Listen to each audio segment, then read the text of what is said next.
Hey, my name's Laura, and today we're going to talk about the 3 ways to use oils.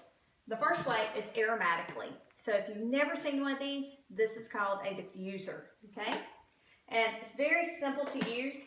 You just take it apart. This one's by Young Living. And there is a red dot. Does everyone see the red dot inside of the diffuser? So what you do is you add just a little bit of water to the red dot. Then today we're going to use the Christmas spirit because it's Christmas time and I want my house to smell really well.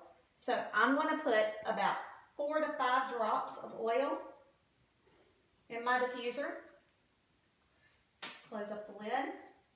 Put the diffuser back together. And then stick it in the wall. Plug it up and turn it on. And this one actually glows a little bit. So I really like it. And as you can see, the steam's already starting to come up out of it. Thank you, and tune in tomorrow.